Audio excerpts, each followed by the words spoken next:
सादर नमस्कार साथियों, प्रस्तुत है हरिशंकर परसाई जी की लिखी हुई व्यंग रचना भोलाराम का जीव। भोलाराम का जीव कहानी में व्यंग्य का मुख्य लक्ष्य सामाजिक और राजनीतिक व्यवस्था है। व्यवस्था में मनुष्य की क्या हालत हो चुकी है, इस सच्चाई को लेखक ने इस कहानी में चित्रगुप्त, जो एक काल्पनिक चरित्र है, के द्वारा भ्रष्टाचार की स्थिति को बयान किया है।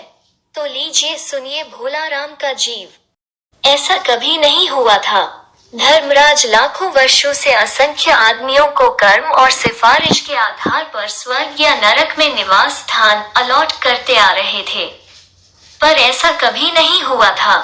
सामने बैठे चित्रगुप्त बार बार चश्मा पोंछ, बार बार थूक से पन्ने पलट, रजिस्टर पर रजिस्टर देख रहे थे।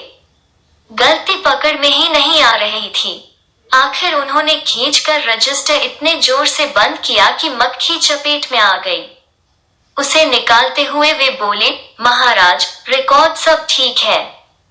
भोलाराम के जीव ने 5 दिन पहले देह त्यागी और यमदूत के साथ इस लोक के लिए रवाना भी हुआ, पर यहाँ अभी तक नहीं पहुँचा। धर्मराज ने पूछा, और वो दूत कहाँ है महाराज? वो भी लापता है। इसी समय द्वार खुले और एक यमदूत बदहवास वहां आया। उसका मौलिक रूप चेहरा परिश्रम, परेशानी और भय के कारण और भी विकृत हो गया था। उसे देखते ही चित्रगुप्त चिल्ला उठे, अरे तू कहाँ रहा इतने दिन? भोलाराम का जीव कहाँ है? यमदूत हाथ जोड़कर बोला, दयानिधान, मैं कैसे बतलाऊं कि क्या हो गया। आज तक मैंने धोखा नहीं खाया था, पर भोलाराम का जीव मुझे चकमा दे गया। 5 दिन पहले जब जीव ने भोलाराम का देह त्यागा, तब मैंने उसे पकड़ा और इस लोक की यात्रा आरंभ की। नगर के बाहर ज्यों ही मैं उसे लेकर एक तीव्र वायु तरंग पर सवार हुआ, त्यों ही वो मेरी चंगुल से छूटकर न जाने कहां गायब हो गया। इन 5 दिनों में मैंने सारा ब्रह्मांड छान डाला, पर उसका कहीं पता नहीं चला। धर्मराज क्रोध से बोला, मूर्ख, जीवों को लाते लाते बूढ़ा हो गया, फिर भी एक मामूली बूढ़े आदमी के जीव ने तुझे चकमा दे दिया। दूत ने सिर झुकाकर कहा, महाराज, मेरी सावधानी में बिल्कुल कसर नहीं थी। मेरे इन अभ्यस्त हाथों से अच्छे अच्छे वकील भी नहीं छूट सके, पर इस बार तो कोई इंद्रजाल ही हो गया। चित्रगुप्त ने कहा, महाराज, आजकल पृथ्वी पर इस प्रकार का व्यापार बहुत चला है। लोग दोस्तों को कुछ चीज भेजते हैं और उसे रास्ते में ही रेलवे वाले उड़ा लेते हैं। घोंचरी के पार्सलों के मुंह से रेलवे अफसर पहनते हैं। मालगाड़ी के डब्बे रास्ते में कट जाते हैं। एक बात और हो रही है, राजनीतिक दलों के नेता विरोधी नेता को उड़ाकर बंद कर देते हैं। कहीं भोलाराम के जीव को भी तो किसी विरोधी ने मरने के बाद खराबी करने के लिए तो नहीं उड़ा दिया? धर्मराज ने व्यंग्य से चित्रगुप्त की ओर देखते हुए कहा, तुम्हारी भी रिटायर होने की उम्र आ गई। भला भोलाराम जैसे नगण्य दीन आदमी से किसी को क्या लेना देना? इसी समय कहीं से घूमते घामते नारद मुनि यहाँ आ गए।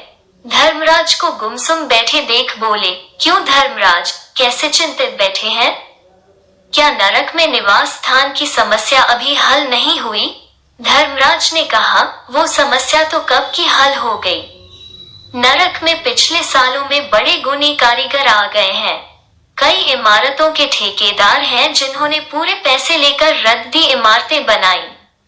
बड़े बड़े इंजीनियर भी आ गए हैं जिन्होंने ठेकेदारों से मिलकर पंचवर्षीय योजनाओं का पैसा खाया। ओवरसियर हैं जिन्होंने उन मजदूरों की हाजिरी भर कर पैसा हड़पा जो कभी काम पर गए ही नहीं। इन्होंने बहुत जल्दी नरक में कई इमारतें तान दी हैं।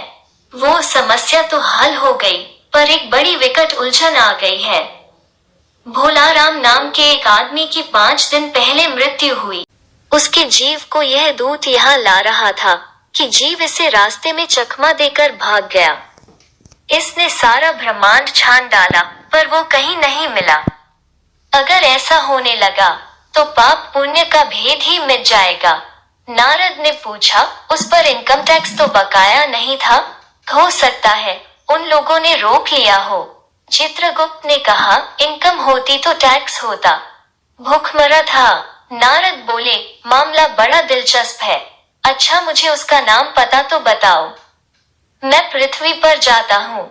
चित्रगुप्त ने रजिस्टर देखकर बताया, भोलाराम नाम था उसका। जबलपुर शहर में धमापुर मोहल्ले में नाले के किनारे एक 1.5 कमरे टूटे फूटे मकान में वो परिवार समेत रहता था। उसकी एक स्त्री थी, 2 लड़के और एक लड़की। उम्र लगभग 60 साल। सरकारी नौकर था। 5 साल पहले रिटायर हो गया था। मकान का किराया उसने 1 साल से नहीं दिया, इसलिए मकान मालिक उसे निकालना चाहता था। इतने में भोलाराम ने संसार ही छोड़ दिया। आज 5वां दिन है। बहुत संभव है कि अगर मकान मालिक वास्तविक मकान मालिक है तो उसने भोलाराम के मरते ही उसके परिवार को निकाल दिया होगा। इसलिए आपको परिवार की तलाश में काफी घूमना पड़ेगा। माँ बेटी के सम्मिलित क्रंदन से ही नारद भोलाराम का मकान पहचान गए। द्वार पर जाकर उन्होंने आवाज लगाई, नारायण नारायण। लड़की ने देखकर कहा, आगे जाओ महाराज। नारद ने कहा, मुझे भिक्षा नहीं चाहिए। मुझे भोलाराम के बारे में कुछ पूछताछ करनी है। अपनी माँ को जरा बाहर भेजो। बेटी। भोलाराम की पत्नी बाहर आई। नारद ने कहा, माता, भोलाराम को क्या बीमारी थी? क्या बताऊं? गरीबी की बीमारी थी। 5 साल हो गए, पेंशन पर बैठे, पर पेंशन अभी तक नहीं मिली। हर 10-15 दिन में एक दरख्वास्त देते थे, पर वहां से या तो जवाब आता ही नहीं था और आता तो यही कि तुम्हारी पेंशन के मामले में विचार हो रहा है। इन 5 सालों में सब गहने बेचकर हम लोग खा गए। फिर बर्तन बिके, अब कुछ नहीं बचा था। चिंता में घुलते घुलते और भूखे मरते मरते उन्होंने दम तोड़ दी। नारद ने कहा, क्या करोगी माँ? उनकी इतनी ही उम्र थी। ऐसा तो मत कहो महाराज, उम्र तो बहुत थी। 50-60 रुपया महीना पेंशन मिलती तो कुछ और काम कहीं करके गुजारा हो जाता, पर क्या करें, 5 साल नौकरी से बैठे हो गए और अभी तक एक कौड़ी नहीं मिली। दुहक की कथा सुनने की फुर्सत नारद को थी नहीं। वे अपने मुद्दे पर आए। माँ, यह तो बताओ कि यहाँ किसी से उनका विशेष प्रेम था, जिसमें उनका जी लगा हो? पत्नी बोली, लगाव तो महाराज बाल बच्चों से ही होता है। नहीं, परिवार के बाहर भी हो सकता है। मेरा मतलब है किसी स्त्री। स्त्री ने गुर्रा कर नारद की ओर देखा। बोली, अब कुछ मत बको महाराज, तुम साधु हो, उचक्के नहीं हो। जिंदगी भर उन्होंने किसी दूसरी स्त्री की ओर आंख उठाकर नहीं देखा। नारद हंस कर बोले, हाँ, तुम्हारा यह सोचना ठीक ही है। यही हर अच्छी गृहस्थी का आधार है। अच्छा माता, मैं चला।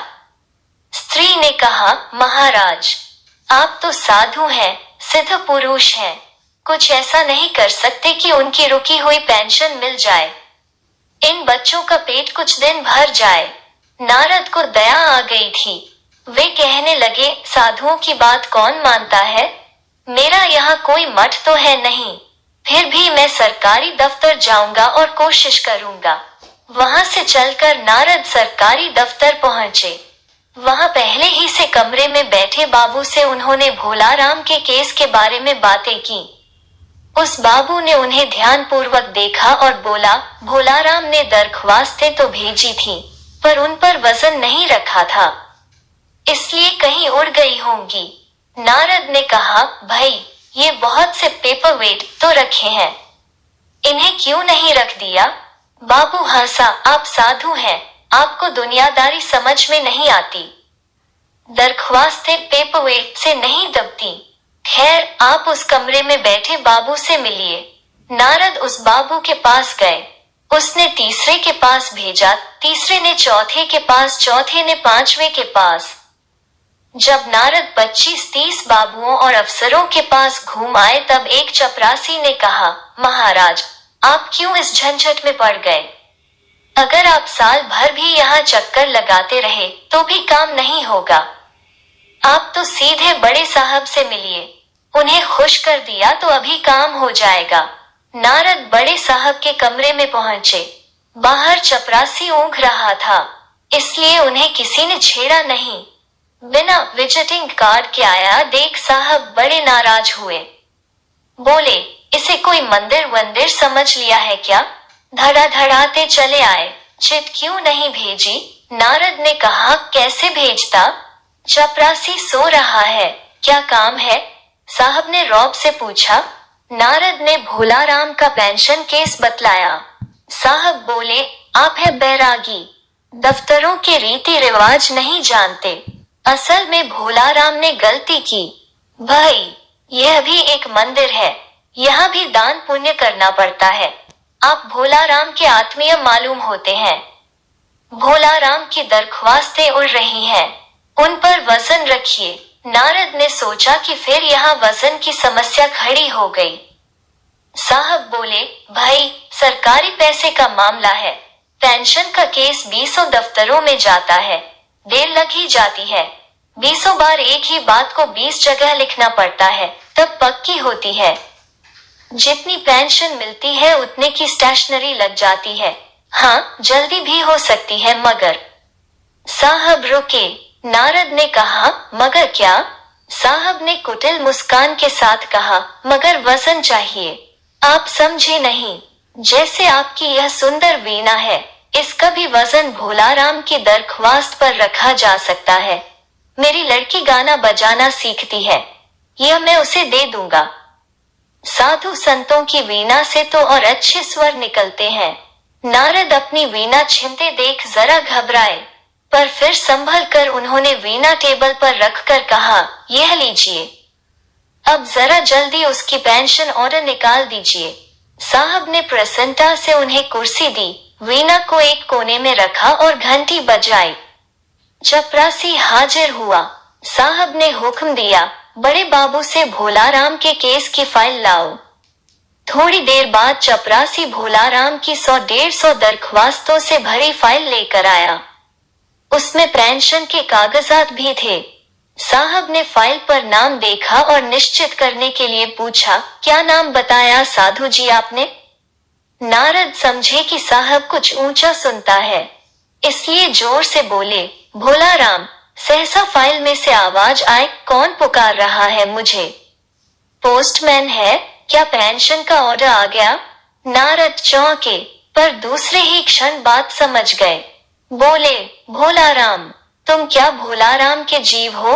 हाँ, आवाज आई। नारद ने कहा, मैं नारद हूँ, तुम्हें लेने आया हूँ, चलो स्वर्ग में तुम्हारा इंतजार हो रहा है। आवाज आए, मुझे नहीं जाना, मैं तो पेंशन की दरख्वास्तों पर अटका हूँ, यही मेरा मन लगा है, मैं अपनी दरख्वास्तें छोड़कर नहीं जा सकता।